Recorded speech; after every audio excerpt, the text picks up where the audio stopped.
स्वागत है आपका अगली क्लास में। देखिए, ये लास्ट टाइम पर हमने आपको सिंपल एयर रेफ्रिजरेशन सिस्टम को बताया था कि कैसे एयर को हम यूज़ करते हैं। इसमें यहाँ पर कि सबसे पहले नए में एक्शन होता है 1 to 2, उसके बाद फिर कंप्रेसर में आती है, उसके बाद फिर कूलर में जाती है, उसके बाद टरबाइन में जाती है। इस तरीके से जो इसके स्टेप्स थे सारे हमने बताए थे आपको। सीओपी निकालने का तरीका, मास फ्लो रेट निकालने का तरीका, पावर का, और इस तरीके से सीओपी के डिफरेंट फार्मूले भी हमने आपको बताए थे, डिस्कस किए थे। इसी में हमने एक मैक नंबर का फार्मूला भी आपसे डिस्कस किया था, याद करिए। हमने आपको यह भी बताया था कि इसमें एक दो तरीके से कूलिंग होती है, विद और विदाउट। तो विदाउट इवेपोरेटिव कूलिंग तो हमने इसके पहले वाले में आपको बताई।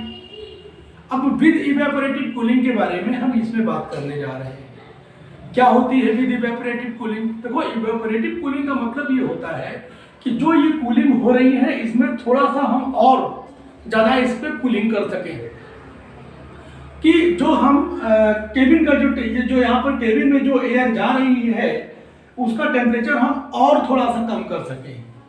तो उसके लिए हम करते क्या, अगर मान लीजिए जब लोड की रिक्वायरमेंट ज़्यादा होती है या लोड ज़्यादा होता है रेफ्रिजरेशन में, तो उस केस में ये जो विद इवेपोरेटिव कूलिंग है इसको यूज़ करते हैं।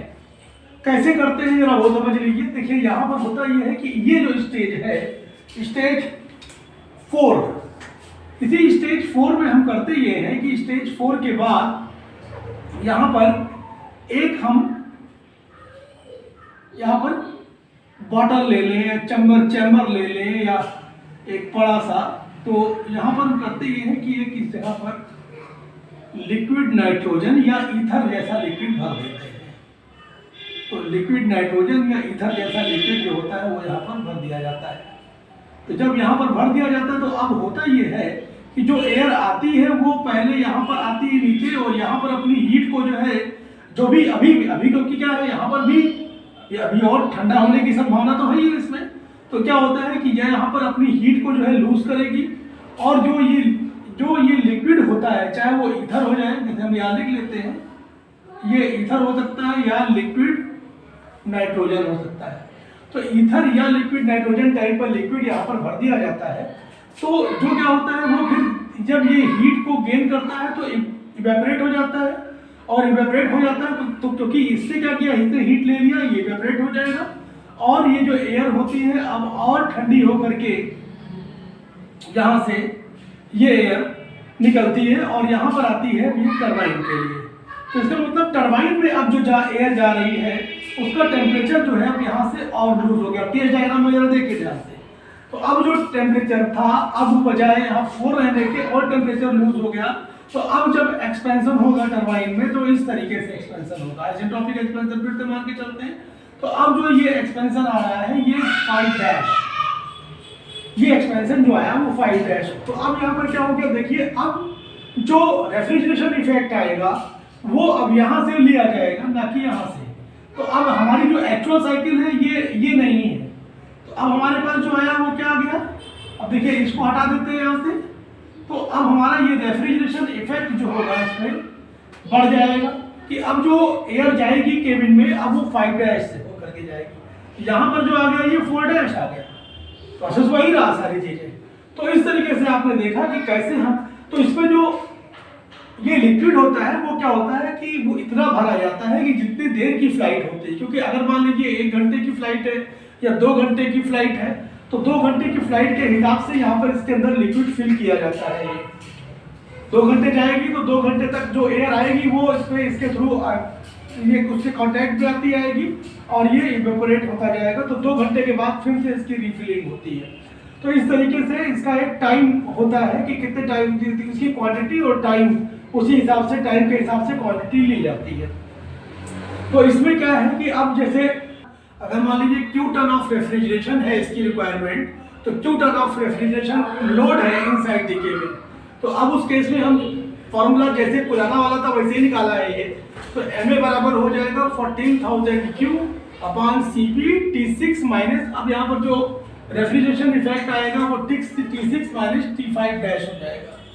ऐसे ही पावर के लिए पावर सेम रहेगी, क्योंकि कंप्रेसर में कंप्रेसर वर्क में तो कोई चेंज आया नहीं, तो पावर का जो फार्मूला होगा वो सेम रहेगा, क्योंकि यहाँ पर इवेपोरेटर जो एक्सपेंडर है उसका कोई वर्क नहीं लिया जाता।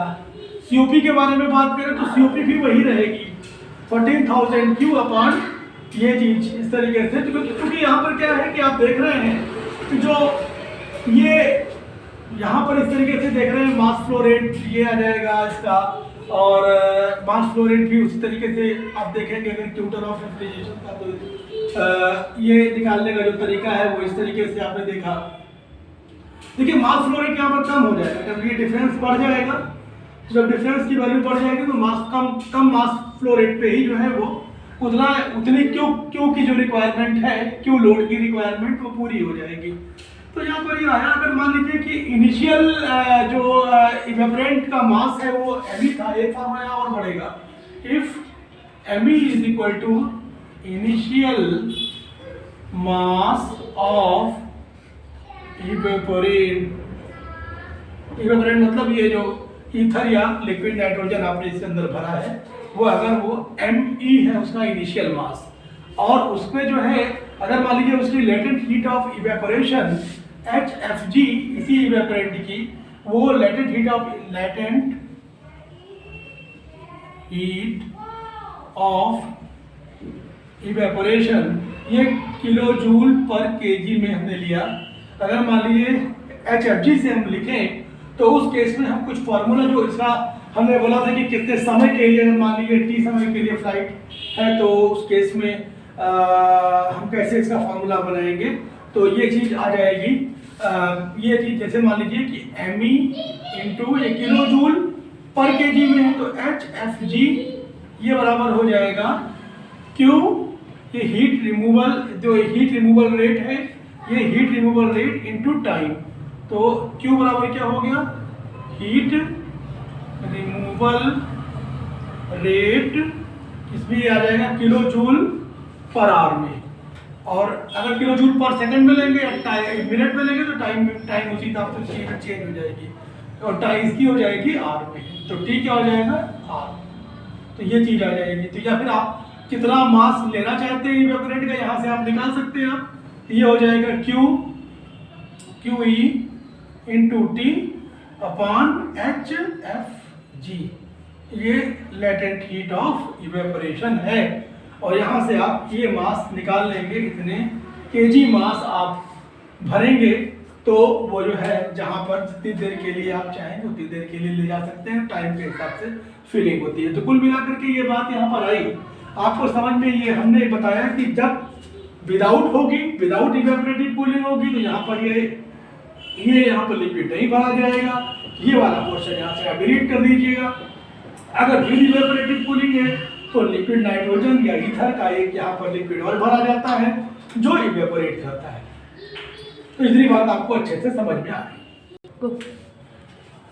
सिंपल एयर रेफ्रिजरेशन सिस्टम में हमने आपको अभी जो पढ़ाया उसी पर हमने सोचा कि एक न्यूमेरिकल करा दें।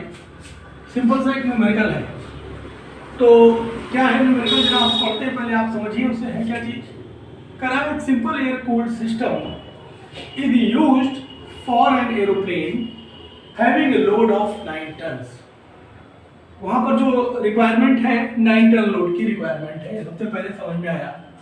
फिर क्या कह रहा है कि the atmospheric pressure and temperature दिया हुआ है, एटमॉस्फेयर का ये प्रेशर टेम्परेचर दिया हुआ है, वो क्या है 0.9 बार और 10 डिग्री सेल्सियस से दिया हुआ है।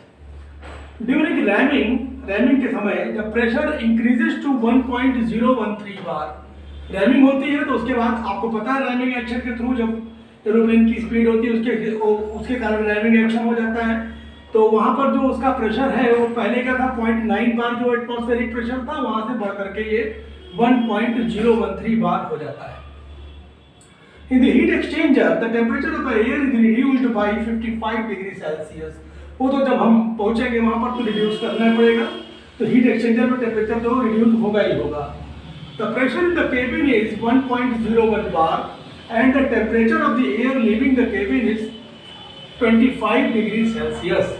इसका मतलब कि जो यहाँ पर ये जब वहाँ पर रेफ्रिजरेशन इफेक्ट निकालेंगे तब यहाँ पर जरूरत पड़ेगी इसकी।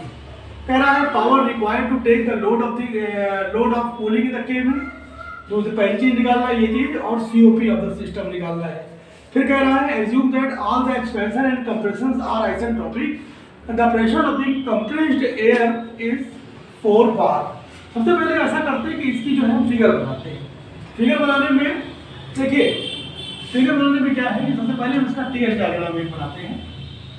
आसानी से लगाने का सबसे सरल तरीका यही होता है कि आप सबसे पहले इसका टीएच डायग्राम बनाने की सारी चीजें वहाँ पर क्लियर हो जाएंगी आपको।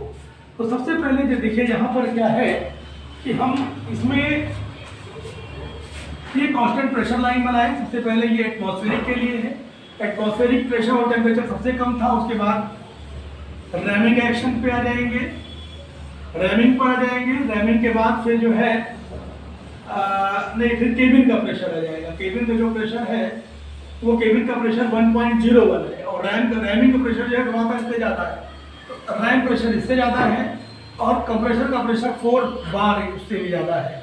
तो यहाँ पर क्या रहा, देखो इधर अब आएंगे जैसे इस पर लेकर के, देखो सबसे पहले क्या है, ये एटमॉस्फेरिक प्रेशर था। यहाँ से जो एटमॉस्फेरिक प्रेशर और टेम्परेचर था वहाँ से ये प्रोसेस हम यहाँ पर आए, प्रोसेस 1 से 2 पर आ गए। अब फिर उसके बाद जब मेन कंप्रेसर में आए तो मेन कंप्रेसर में प्रोसेस 2 to 3 आ गए। ये मेन कंप्रेसर में आ गए। फिर आप देख रहे थे ये 55 डिग्री सेल्सियस ठंडा हुआ कूलर में, और यहाँ पर हम आ गए प्रोसेस 4 पर आ गए। और प्रोसेस 4 के बाद फिर वो जब यहाँ से हम टरबाइन से एक्सपेंशन हुआ तो उस केस में हम 5 पे आए, और 5 पर जब पहुँचे तो यहाँ से ये जो कूलिंग लोड था उसको बियर किया। अब देखो यहाँ पर क्या है कि इस केस में यहाँ पर जो 6 पर जो यहाँ का टेम्परेचर दिया है उसमें 25 डिग्री सेल्सियस दिया है। तो कह रहा है कि the temperature of the air living the cabin is, तो केबिन जो लिव करेगी वो, इसका मतलब यहाँ का टेम्परेचर 25 डिग्री सेल्सियस है, यहाँ का जो टेम्परेचर है वो दे रखा है 10 डिग्री सेल्सियस, और यहाँ का प्रेशर है 0.9 बार ये दे रखा है।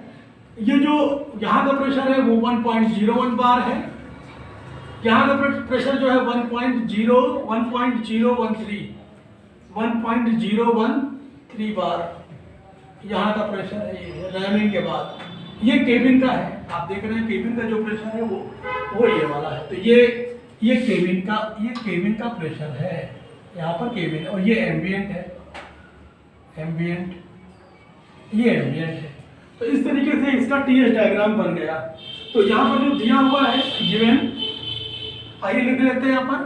T1 बराबर कितना है 273 प्लस 10 बराबर 283 केल्विन। P1 की जो वैल्यू है वो 0.9 बार। अब यहाँ पर जो P2 की वैल्यू हमने लिया है वो क्या है, वो दिया हुआ है इसमें 1.013 बार। हमें T2 पता नहीं है, निकालना है।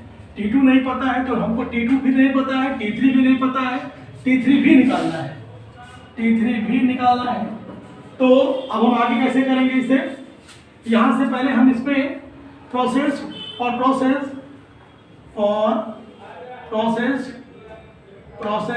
to 2। अब 1 to 2 जो रैमिंग एक्शन है यहाँ पर, इसमें कहीं कोई इफिशियंसी इसकी दी नहीं है, तो रैमिंग एक्शन में हम करेंगे ये। तो प्रोसेस 1 to 2 जो लिया गया है इसमें, ये प्रोसेस आइसेंट्रोपिक प्रोसेस हम लेके चलेंगे।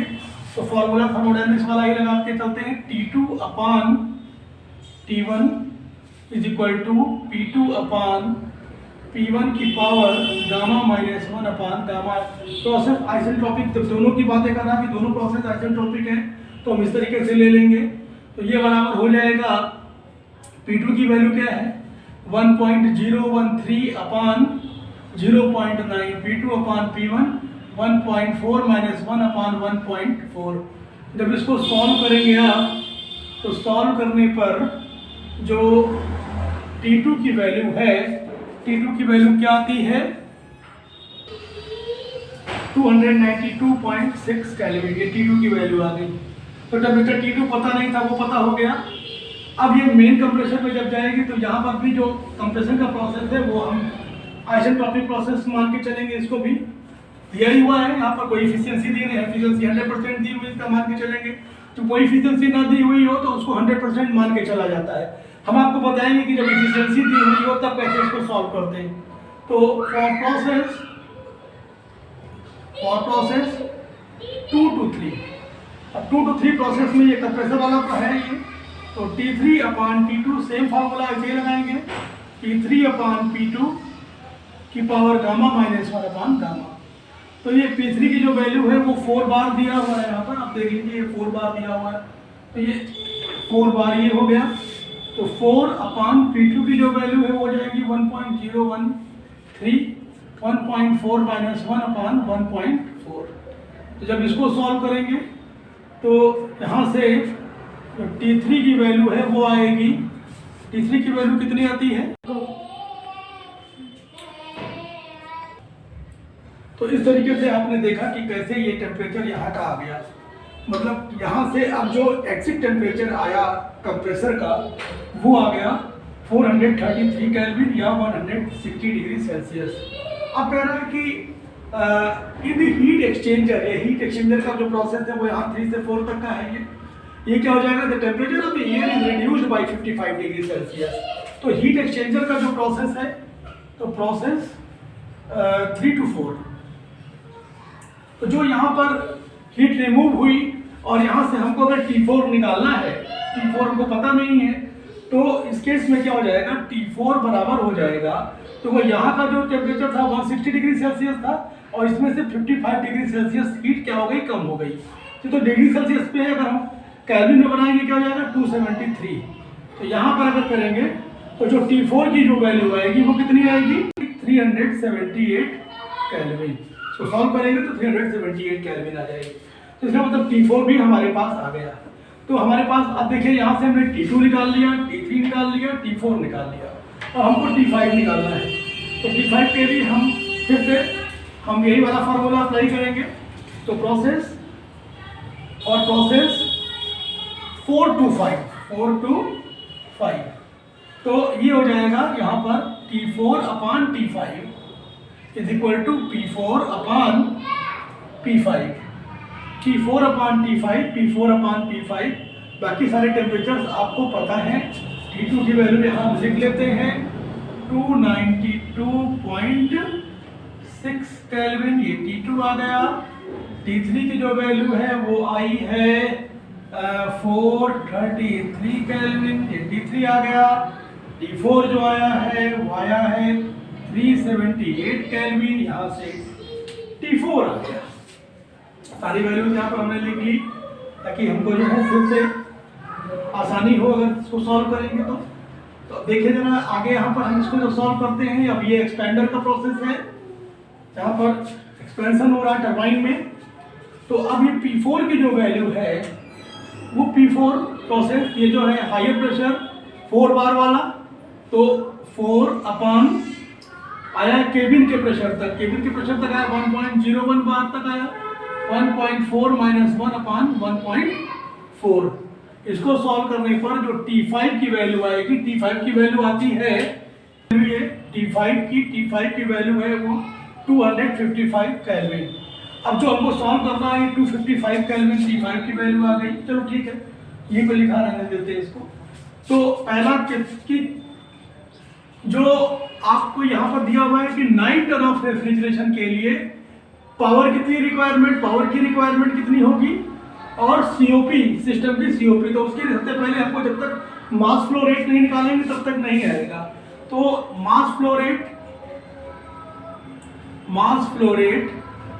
एमए निकालने के लिए याद करिए फॉर्मूला था 14,000 Q/MA, CP into delta T होता है, CP, और डेल्टा टी की जो वैल्यू हो जाएगी T6 - T5, फार्मूला यही था। हम यहाँ पर वैल्यू रख देते हैं, यह आ जाएगी 14,000 Q/CP की जो वैल्यू होती है वो वैल्यू यहाँ पर 1 होती है, 1 किलो जूल पर केजी पर केल्विन एयर के लिए। अब यहाँ पर T6 की जो वैल्यू है वो T6 25 डिग्री सेल्सियस दे रखा है इसने, तो 273 + 25 करिए आ जाता है 298, तो 298 माइनस 45 की वैल्यू आपने निकाला था अभी, ये 255 ये आया, सॉरी 255 यहाँ पर आ गया 255, और ये क्यू की वैल्यू यहाँ पर रख दीजिए आप। क्यू की वैल्यू क्या दी हुई है 9। इसको सॉल्व करिए, सॉल्व करके बताइए कितना। सॉल्व करने पर जो वैल्यू आती है वो आती है 2930 kg पर आर। तो ये मास फ्लो रेट आ गया, कहने मतलब इतने टन की अगर रिक्वायरमेंट है तो हमको इतने केजी 1 घंटे में एयर उसके अंदर भेजनी पड़ेगी केबिन में, तभी वो 9 टन की कूलिंग का लोड जो है वो बियर कर पाएगा। अब यहाँ पर जो आता है सबसे पहले पावर रिक्वायरमेंट जो हमको चाहिए थी, तो उस पावर रिक्वायरमेंट, पावर तो तब तक ना आती जब तक जो है आप मास फ्लो रेट ना निकाल पाते। अगर मास फ्लो रेट निकाल लेंगे तभी पावर आप अच्छे से निकाल सकते हैं। तो क्या कहते हैं, तो पावर जो हो जाएगी क्या हो जाएगी एम ए, जो उसी ये पावर जो निकलेगी वो कंप्रेसर वर्क के थ्रू ही निकलेगी, M A C P into delta T, ये क्या हो जाएगी T3 माइनस T2 अपॉन 3600 ये आ जाएगी। तो एम ए की जो वैल्यू आपने निकाला है यहाँ पर ये निकाला है 2930, सीपी की वैल्यू 1 होती ही है, T3 की जो वैल्यू है वो है 433, और T2 की जो वैल्यू है वो है 292.6, ये T2 की वैल्यू आ गई अपॉन 3600। तो इसको भी आप सॉल्व करिए और पावर बताइए कितनी आती है पावर यहाँ पर देंगे।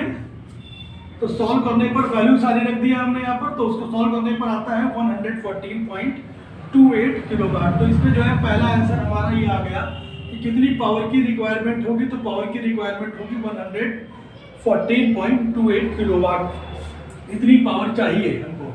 अब दूसरी बात जो पूछ रहा है सीओपी ऑफ द सिस्टम, तो ये तो आपने नोट कर लिया होगा। तो अब हम सीओपी के बारे में बात करेंगे। अब अगला जो हमको निकालना है सीओपी ऑफ द सिस्टम, तो सीओपी ऑफ द सिस्टम जो होगा सीओपी, तो सीओपी का जो फॉर्मूला था याद करिए, आपको जो बताया गया था 14,000 क्यू अपॉन 3600 पी। तो 14,000 सही है, क्यू की वैल्यू जो है आपको 9 टन का लोड 3600, और जो पी की वैल्यू आपने निकाली थी याद करिए, पी की वैल्यू क्या आई थी, पी की वैल्यू आई थी 114.6 के आसपास आई थी, 114.29 आई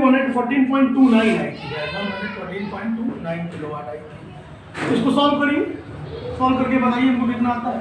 पर आएगा 0.306 सीओपी की वैल्यू, तो बहुत सीओपी की वैल्यू यहाँ पर बहुत ही कम आ रही है। देखिए इससे मतलब कि जो सिस्टम है वो बहुत ज़्यादा, इसमें इसके अंदर लॉसेस बहुत ज़्यादा है, तो जो सीओपी की वैल्यू है वो 0.306 कभी आई है।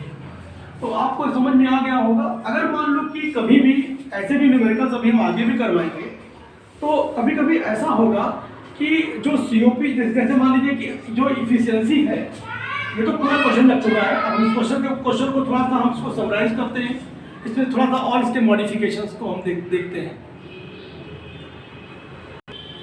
हम थोड़ा सा इसके मॉडिफिकेशन को और थोड़ा सा इसको और इसका अगर मॉडिफिकेशन होता है इस क्वेश्चन में, या इस क्वेश्चन को थोड़ा सा और हम मॉडिफाई करके इसको देना चाहते हैं तो किस तरीके से बना सकते हैं इस क्वेश्चन को, वो हम बताते हैं।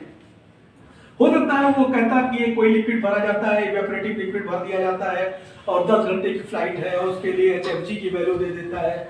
आप याद करिए तो अब वो इवेपोरेटिव कूलिंग के लिए हो जाता, तो इवेपोरेटिव कूलिंग के लिए हो जाता तो उस केस में हम वहाँ पर 10 घंटे की फ्लाइट हो जाती। याद करिए जब हमने उसमें बताया था कि H मास कितना मास भरा जाएगा, मास ऑफ इवेपोरेटिव लिक्विड या रेफ्रिजरेंट के लिए अगर हम बोले तो ये बराबर हो जाता है HFG, ये हो जाएगा Q इंटू T। अगर मान लीजिए 10 घंटे की फ्लाइट है और जो हीट रिमूवल रेट है उसमें वो दिया हुआ होता है यहाँ पर, और HFG की वैल्यू दी होती, तो हम वहाँ से उस लिक्विड का मास कितना मास भरना पड़ेगा ये हम यहाँ से निकाल लेते हैं। एक तो तरीका ये हो सकता था जब हम इवेपोरेटिव कूलिंग के बारे में बात करते हैं।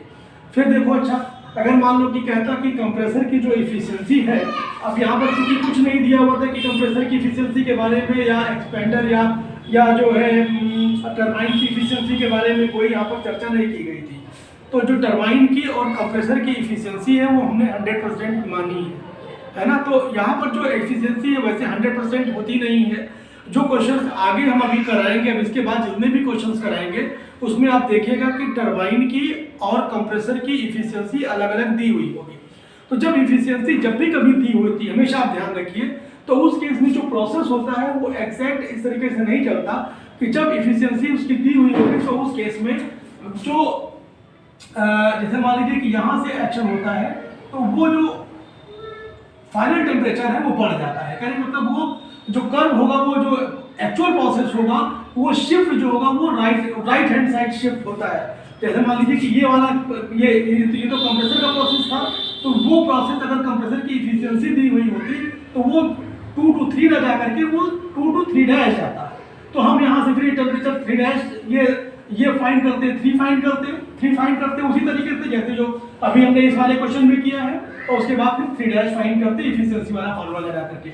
ऐसे यहाँ पर अगर इसकी इफिशियंसी दी हुई होती तो उस केस में क्या करते हैं, इसका भी टेम्परेचर बढ़ जाता है। ये देखिए, ये कहने मतलब अगर मान लीजिए कि इफिशियंसी 100% नहीं है तो इफिशियंसी कम होगी, तो उस केस में चाहे वो कंप्रेशन का प्रोसेस हो, चाहे वो टरबाइन में एक्सपेंशन का प्रोसेस हो, दोनों प्रोसेस में क्या होगा, उस केस में टेम्परेचर बढ़ जाएगा। टेम्परेचर हमेशा इंक्रीज करेगा, ये हमेशा आप मान के चलिएगा। और जो इफिशियंसी वाला फार्मूला है, वो इफिशियंसी वाला फार्मूला यूज करके हम एक्चुअल जो प्रोसेस हो रहा है, अभी वो अगर इफिशियंसी इसकी भी दी हुई होती तो ये प्रोसेस ना होता है, एक्चुअल प्रोसेस ये वाला हो जाता। तो हम टेम्परेचर ये वाला निकालते। हमारा जो कूलिंग के बारे में बात किया था उसमें कि 55 डिग्री सेल्सियस कूल हो रहा था, तो वो यहाँ से कूल होता है, यहाँ से हम कूल करते हैं इस टेम्परेचर को लेकर के, ना कि इस टेम्परेचर को लेकर, क्योंकि एक्चुअल टेम्परेचर जो होगा वो तो बढ़ा हुआ आएगा। तो इस तरीके से आप ये समझ के चलिए कि अगर मान लीजिए कि इफिशियंसी और इफिशियंसी का फॉर्मूला तो पता ही है, इस तरीके से होता है। जैसे इफिशियंसी अगर यहाँ पर कंप्रेसर के लिए दी हुई होती तो ये हो जाता T3 - T2 upon T3 dash minus T2, मतलब ये टेम्परेचर डिफरेंस अपॉन ये टेम्परेचर डिफरेंस। तो इस तरीके से इफिशियंसी तभी तो पॉइंट में आती हो।